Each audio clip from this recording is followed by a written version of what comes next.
સ્વામિત્રણ જય સોમનાથ. ઓમ નમઃ શિવાય. પ્રિય મિત્રો, તમારો દિવસ શુભ રહે, મંગલમય શુભકામના. હું બિલીમરાથી જોગીભાઈ વ્યાસ આપ સૌનું આપણી જોગેશમાં પુનઃ હાર્દિક સ્વાગત કરું છું. મિત્રો, આજ રોજ જોઈશું આજનું શુભ પંચાંગ. આજે તારીખ છે 1/3/2026 ને રવિવાર. ફાગણ સુદ તેરસ તિથિ છે. આજની તેરસને બગીચા ત્રયોદશી તરીકે ઓળખવામાં આવે છે. ઢેબરા તેરસ તરીકે પણ ઓળખવામાં આવે છે. આજે રવિ પ્રદોષ પણ યોગ છે. આજે રવિવારને પ્રદોષ છે. પ્રદોષનું બહુ જ મહત્વ છે પૂજાનું. આજના દિવસે ખાસ કરીને ભગવાન શંકરના મંદિરે જાઓ, મહાદેવને ગાયનું ઘી ચડાવો, બિલીપત્ર, પુષ્પ, અબીલ, ગુલાલ, સિંદૂર આદિ વગેરે લઈ ભગવાનની પૂજા કરો. ભગવાનને નૈવેદ્ય ધરાવો. આજના દિવસે ભગવાનને દ્રાક્ષનું નૈવેદ્ય ધરાવવાનું બહુ જ મહત્વ હોય છે. અને ભગવાનની કેસરી કલરના ફૂલ, મરૂન કલરના ફૂલથી ભગવાનનો શણગાર કરવો જોઈએ. એનાથી ભગવાન ખૂબ પ્રસન્ન થાય છે. મહાદેવની ઉપાસના આરાધના કરવાથી, પ્રદોષના દિવસે કરવાથી ગયા જન્મના પાપમાંથી પણ મુક્તિ મળે છે. આ જન્મના પાપમાંથી પણ મુક્તિ મળે છે. ગયેલી સિદ્ધિ પણ પ્રાપ્ત થતી હોય છે. માટે ચોક્કસ કરજો. આજે રવિવારને પ્રદોષ છે. મહાદેવના છેલ્લે દર્શન કરી આવજો. ભગવાનને એક બિલીપત્ર ચડાવી દેશો તો પણ મહાદેવ પૂજા સ્વીકારતા હોય છે. આજ રોજ જોઈશું આજનું શુભ પંચાંગ. આજે જે બાળકનો જન્મ થાય છે ને તિથિ ગણાય છે તેરસ. આ તેરસ તિથિ આજે સાંજે 7:11 પૂર્ણ થઈ જાય છે. ત્યાર પછી જે બાળકનો જન્મ થાય ને 14 તિથિ ગણાશે. આજે જે બાળકનો જન્મ થાય છે નક્ષત્ર ગણાય છે પુષ્ય. પુષ્ય નક્ષત્ર આજે સવારે 8:38 પૂર્ણ થઈ જાય. ત્યાર પછી જે બાળકનો જન્મ થાય એનું આશ્લેષા નક્ષત્ર ગણાશે. આશ્લેષા નક્ષત્રમાં જે બાળકનો જન્મ થાય એની ચોક્કસ પ્રમાણે પૂજા વિધિ કરી લેજો, કારણ કે એના જીવનમાં બહુ સંઘર્ષ કરવો પડે છે. આજે જે બાળકનો જન્મ થાય છે એનો યોગ ગણાય છે શોભાન. શોભાન યોગ આજે બપોરે 2:34 પૂર્ણ થઈ જાય. ત્યાર પછી જે બાળકનો જન્મ થાય એનો અતિગંડ યોગ ગણાશે. આજે જે બાળકનો જન્મ થાય છે એનું કરણ ગણાય છે કૌલવ. આ કૌલકરણ આજે સવારે 7:55 પૂર્ણ થઈ જાય. ત્યાર પછી જે બાળકનો જન્મ થાય તે તિલકરણ ગણાશે. આજે જે બાળકનો જન્મ થાય છે એનું રાશિ ગણાય છે કર્ક. કર્ક રાશિનો દક્ષિણ છે ડ અને હ. કર્ક રાશિનો સ્વામી ભગવાન ચંદ્ર છે. આજે આખા દિવસમાં કોઈ પણ બાળકનો જન્મ થાય એની રાશિ કર્ક ગણાશે. આ કર્ક રાશિ આવતીકાલે સવારે 7:52 પૂર્ણ થાય છે. એટલે ત્યાં સુધી જે બાળકોનો જન્મ થાય બધાની રાશિ કર્ક ગણાશે. રાશિ તિથિ વાર નક્ષત્રો કરવાનું બહુ જ મહત્વ છે. એમાં જેનો પણ જન્મ હોય તેની ચોક્કસ પ્રમાણે પૂજા વિધિ કરી લો, જીવન સરળ બની જશે. આજે જે કે મારા સબસ્ક્રાઇબ મિત્ર એમાં ઘર પરિવારમાંથી કોઈ પણ સદસ્યની વર્ષગાંઠ છે યા મેરેજ એનિવર્સરી છે એ બધાને મારી ઘણી ઘણી શુભકામના. તમારા જીવનમાં ખૂબ પ્રગતિ ઉન્નતિ થાય. ભગવાન શંકર તમારી બધી મનોકામના પૂર્ણ કરે એવી હું સોમનાથ દાદાને પ્રાર્થના કરું છું. આજના દિવસે તમે કોઈ પણ કાર્ય કરવા માટે નીકળો છો ઘરેથી તો ખાસ કરીને આજનું સુકન કરીને નીકળો. આજનું સુકન કરીને જશો તો કાર્યમાં સારી સફળતા પ્રાપ્ત કરી શકશો. આજના દિવસે આમ તો ઘરેથી નીકળો છો તો પિતાને વંદન કરીને નીકળો. પિતા ન હોય તો પિતૃના ફોટાને વંદન કરો અથવા પિતા સમાન વ્યક્તિને વંદન કરીને નીકળો. ઘરમાં જે દેવસ્થાન હોય ત્યાં પગે લાગો. ભગવાનને કહેવાનું મારા કાર્યમાં મારી સાથે રહેજો.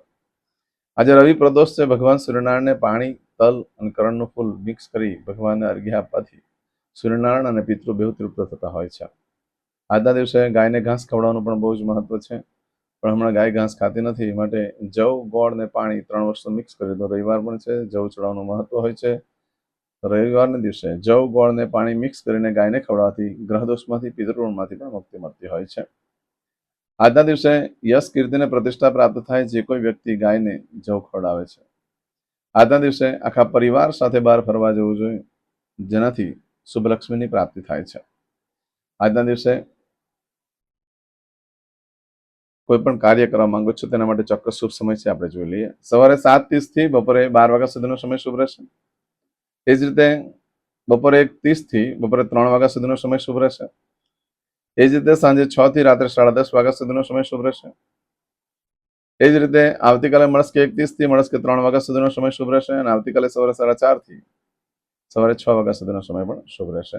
આ સમયગાળા દરમિયાન તમે કોઈ કાર્ય કરશો, સારી સફળતા મેળવી શકશો. પરંતુ હાલમાં હોળાષ્ટક ચાલે છે, કોઈ કાર્ય કરવા માટે યોગ્ય દિવસ નથી.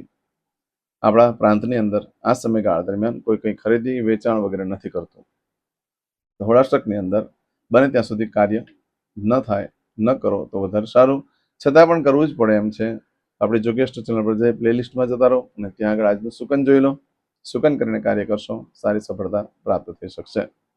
આજ રોજ કરશો આજનો સંકલ્પ પૂર્ણ થાય એટલે તમે જે ભગવાનની ઉપાસના કરી રહ્યા છો એ મને યુટ્યુબ ઉપર ભગવાનનું નામ લખીને મોકલી દો. એ ભગવાનને પ્રાર્થના કરીશ કે તમારું કાર્ય જલ્દીથી જલ્દી સિદ્ધ થાય. ચમચીમાં પાણી લઈ લઉં.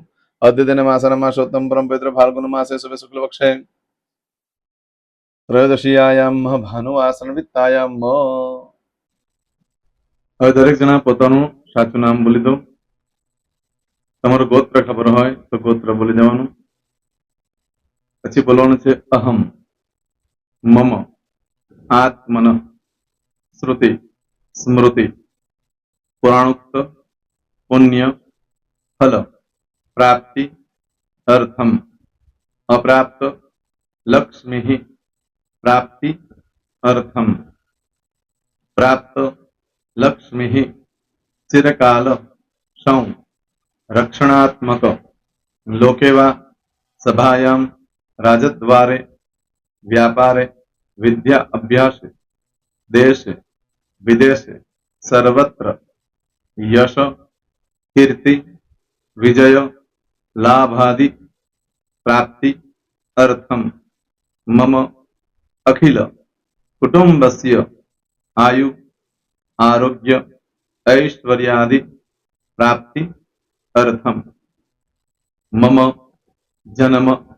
समय, तथा च विप्र, वृंदानां, जन्म, समय, जन्म, कुंडली, मध्ये, स्थित, ग्रहः, गोचर, ग्रहः, महादशा, अंतर्दशा, प्रत्यंतर्दशा, तथा च योग, युति, दृष्टि, मध्ये, शुभफल, प्राप्ति, अर्थम, भय, रोग, शत्रु, बाधा, दोष, मारण, तारण, मंत्र, तंत्र, अरिष्ट, दोष, पीड़ा, निवृत्ति, अर्थम, भूत, प्रेत, पिशाचादि द्वारा रचित अरिष्ट, दोष, निवृत्ति, अर्थम, मम,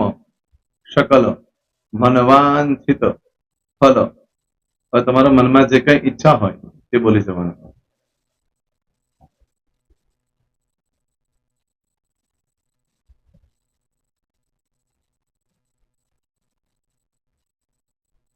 બોલવાનું અનુસારતઃ सकल मनवांछित फल प्राप्ति अर्थम. હવે જે બરકતની પૂજા વાળા છે એ લોકો તો આ બધું બોલવાનું જ હોય છે, એ લોકો માટે કોઈ સ્પેશિયલ નથી. પણ જે લોકોએ હવે જે કહું છું તે લોકોએ જ બોલવાનું. જેના લગ્ન થઈ ગયા હોય એ લોકોએ બોલવાનું છે. મમ દાંપત્ય જીવન મધ્યે સુખાકારી પ્રાપ્તિ અર્થમ પુત્ર પૌત્રાદિ સંતતિ પ્રાપ્તિ અર્થમ.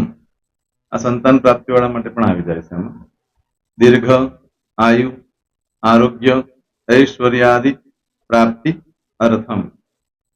તથા ચ હવે જેના લગ્ન નથી થયા તે લોકોએ બોલવાનું. મમ જટટી વિવાહ યોગ પ્રાપ્તિ અર્થમ વિવાહ પશ્ચાત દાંપત્ય જીવન મધ્યે સુખાકારી પ્રાપ્તિ અર્થમ. હવે જે લોકોને સંતાન પ્રાપ્તિ નથી, જે લોકોને સંતાન પ્રાપ્તિ છે કરવી છે એ લોકોએ બોલવાનું. મમ દાંપત્ય જીવન મધ્યે સુખાકારી પ્રાપ્તિ અર્થમ તથા ચ દીર્ઘ આયુ આરોગ્ય ऐश्वर्यादि समन्वित संतति सुख प्राप्ति अर्थम. હવે જે અભ્યાસ કરી રહ્યા છો છોકરા વિદ્યાર્થીઓ છે તે લોકોએ બોલવાનું છે. મમ વિદ્યા અભ્યાસ મધ્યે ઉત્તરો ઉત્તર પ્રગતિ ઉન્નતિ સાનુકૂલતા પૂર્વક દિવ્ય સફળતા પ્રાપ્તિ અર્થમ. હવે જે લોકો વિદેશમાં જવા માંગતા હોય કે સીપમાં જવા માંગતા હોય, મતલબ ભારત દેશની બહાર જઈને ધંધો વેપાર કરવા માંગતા હોય એ લોકોએ, અથવા વિદેશ જવા માંગતા હોય કાયમ માટે, એ લોકોએ બોલવાનું છે. મમ જટટી વિદેશ ગમન યોગ પ્રાપ્તિ અર્થમ વિદેશ ગમન કાર્ય મધ્યે સાનુકૂલતા પૂર્વક દિવ્ય સફળતા પ્રાપ્તિ અર્થમ. આરોગ્ય વાળા બોલવાનું છે, જેને આરોગ્યની પૂજા આપેલી હોય એ લોકોએ. એમ તો દરેક જણા જ બોલવાનું. બોલો. મમ આયુ આરોગ્ય ઐશ્વર્યાદિ પ્રાપ્તિ અર્થમ.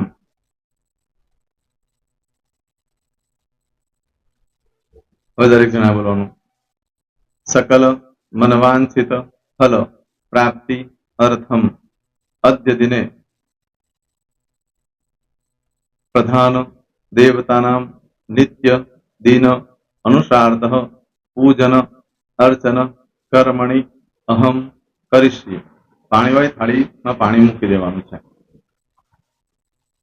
હવે તમારી બધી પૂજા જે મેં આપેલી છે એ પૂજા થઈ જાય, અથવા તો તમે રોજ પૂજા કરતા છો, મારી પાસેથી નથી લઈ ગયા, એ પૂજા થઈ જાય પછી ફરી પાછી ચમચીમાં પાણી લેવાનું. અહીંયા વિડીયોને સ્ટોપ કરી દેવાનું.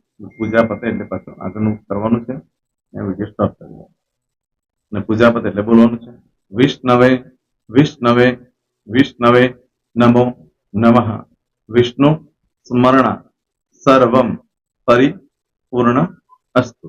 એતાની ગંધ પુષ્પ ધૂપ દીપ નૈવેદ્ય તામ્ર પ્રદક્ષિણા સહિત ઋણુ મમ સકલ મનવાંછિત ફલ પ્રાપ્તિ અર્થમ પૂજન અર્ચન પ્રિયદાન નમમ. પાણી મૂકી દેવાનું, પાછું પાણી લેવાનું.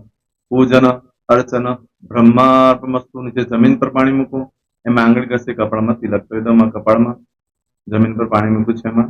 ત્યાર પછી ભગવાનને કહેવાનું કે હે પ્રભુ, આજે પૂજા કરતા કોઈ પણ પ્રકારની ભૂલચૂક થઈ ગઈ હોય તો અમને ક્ષમા કરજો.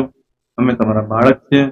પ્રભુ, તમારો ખૂબ આભાર માનું છું. આજે મારી પાસે તમારી પૂજા કરાવી, મારી મનોકામના પૂર્ણ કરી. પ્રાર્થના કરી દો.